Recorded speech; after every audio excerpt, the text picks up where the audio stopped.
Let's talk about the biggest football tournament in the world, the FIFA World Cup. And it's happening right here in Qatar.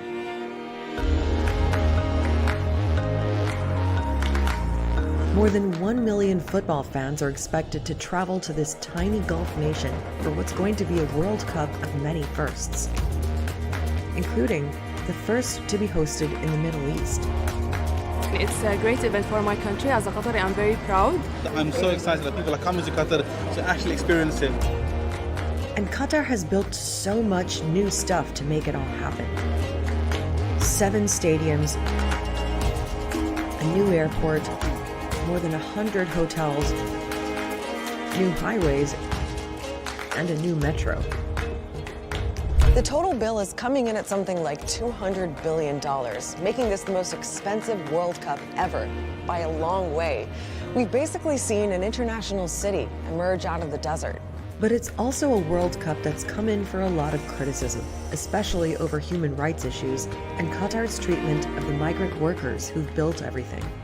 Host country Qatar is facing growing criticism over its treatment of women, migrant workers, and the LGBTQ+ community. The team from Australia is out with a video today that condemns the country's human rights record. I believe a lot of the criticism is unjust. I feel like people have used this as a way just to be able to bring Qatar into disrepute. Qatar is a welcoming and hospitable country. There's nothing that fans should be worried about. All we have to do right now is just to show the world what an amazing World Cup this will be.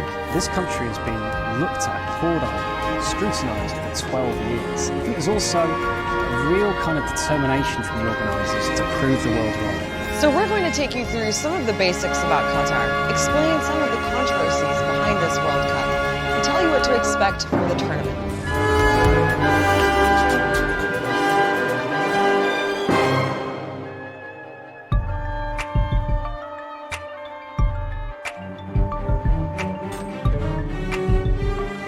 Doha, Qatar's capital and its only major city.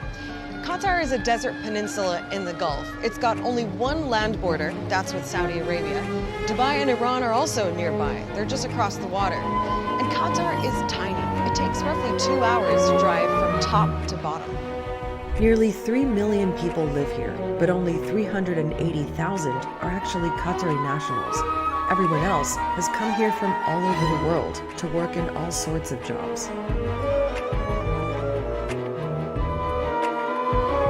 But a lot of what you see in Qatar today, like most of these buildings, it just wasn't here even 20 years ago. If we go back even further, around 100 years, Qatar's biggest industry was palm oil.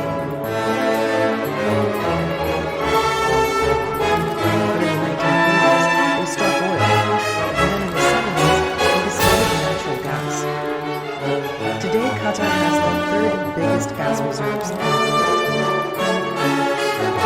And that in one itself is the lowest difference in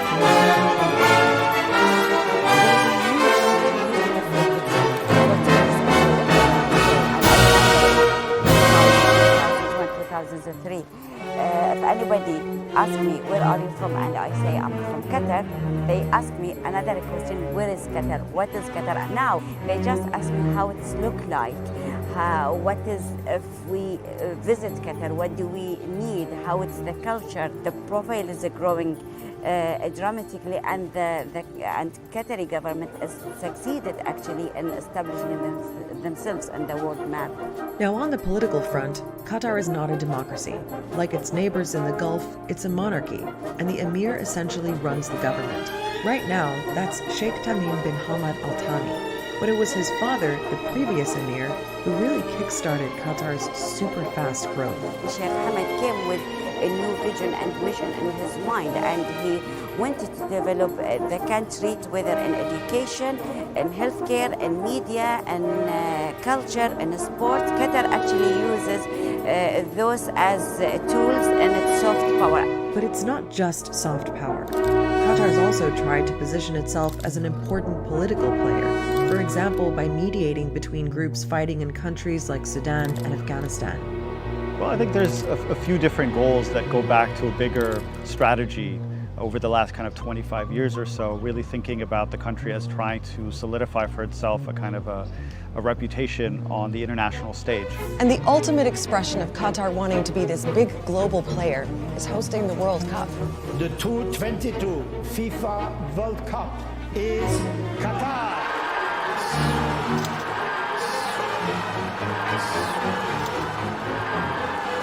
What was it like when Qatar first got the bid? I was over in Zurich for the announcement at FIFA headquarters in 2010. The bid had started in 2009. Very much seen as an outsider bid. There were so many things against it: the size of the country, the weather, the perceived absence of football culture. So I think when Sepp Blatter pulled out Qatar from the envelope, the whole footballing world was in a state of shock. While over in Qatar, people went wild.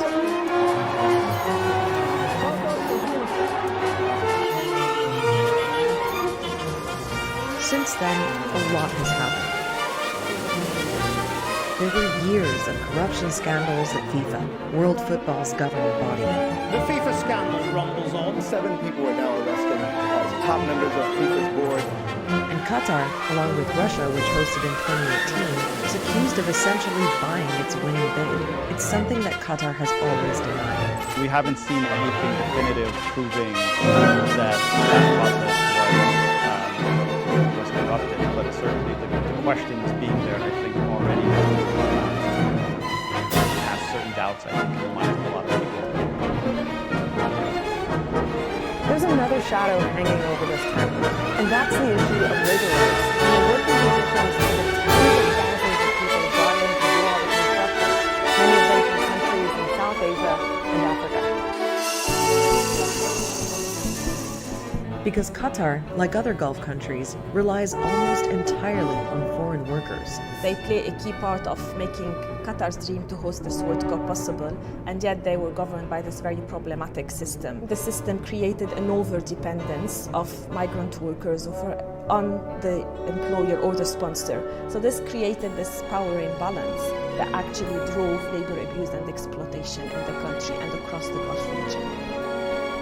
Things like not being allowed to change jobs or leave the country without their employer's permission, not getting paid, and working in unsafe conditions and in extreme heat. And workers have died during all the construction linked to the World Cup, but the number of deaths is heavily disputed. Now here's what Qatar's Supreme Committee, the organizers of the World Cup, told us in a statement. Despite our commitment to our rigorous standards, it is unfortunately the case that, as elsewhere in the world, work-related injuries and deaths still occur on our projects, and there have been 3 work-related fatalities and 37 non-work-related deaths. But a report last year by the UN's International Labour Organization suggests a more complicated picture, one that goes beyond just World Cup construction projects. It found evidence of 50 fatal occupational injuries in Qatar in 2020 alone, mostly in the construction industry and mostly workers from Bangladesh, India, and Nepal. The ILO says it's hard to get accurate numbers because of gaps in the data. They point to different institutions in Qatar categorizing and investigating work-related deaths differently. So for example, there is a concern on whether a large number of workers' fatalities are caused by heat stress, and whether these are not being properly identified as work-related. At the same time, the ILO and rights groups like Amnesty International also say that Qatar's government has done a lot to improve things, including reforming the sponsorship system so that workers can now change jobs or leave the country without having to ask for permission. I don't think any country can claim to have done as much as Qatar has done in the past 10 years to improve the working conditions, living standards, the introduction of minimum wage. Qatar has been a trailblazer in the region. There are, certain legitimate criticisms to be raised, and at the same time, there are some that we've seen from some segments and corners of the media and other international audiences that have tended to veer a little bit toward a kind of very racialized way of looking at Qatar, or kind of an Orientalist way of thinking specifically about Qatar as if it exists completely outside of a very troubling kind of international labor system that is quite exploitative. The Qatari government has said that the World Cup has been an important catalyst for improving workers' rights. Do you agree? Yeah, definitely. I think the spotlight that was brought by this World Cup pushed the Qatari government to at least commit to this reform process. Up until 2017, there was a bit of a denial that there was an issue. In 2017, we saw a shift in the political will, and the government really kind of adopted this reform process. So the principles are in way better shape now, but this implementation, ending this cultural inequality, ensuring that employers are respecting the law, and having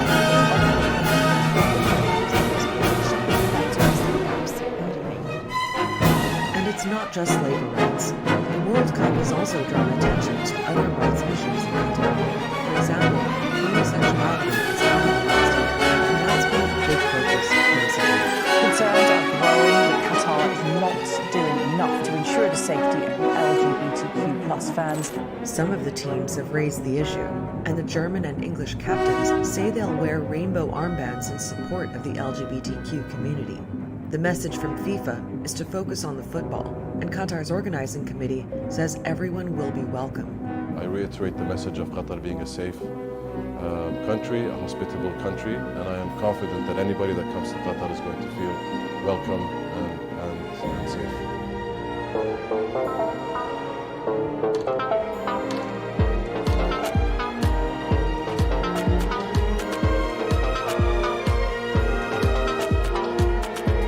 Most World Cup tournaments are spread across several cities, but this one is super compact.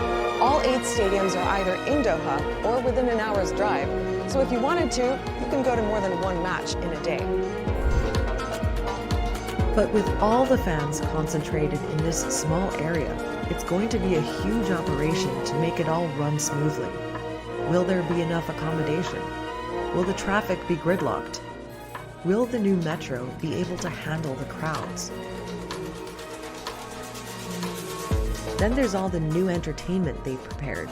2 newly built islands with rides and restaurants and a huge water park. They're bringing in big names for 3 music festivals, and there will be lots of fan zones. So right now, this is obviously a massive construction site, but imagine this packed full of football fans. Fan zones will be among the designated areas where people can buy and drink alcohol. Alcohol will also be sold within the stadium perimeters before and after matches, but it won't be allowed in the stands. All this is a change from Qatar's usual rules around alcohol. Normally, visitors can only buy it in some hotel bars and restaurants. It's also illegal to be drunk in public. As long as people are behaving in a way that doesn't cause harm to themselves, doesn't cause harm to others, there's no discussion of publicly or the private or public, or people are generally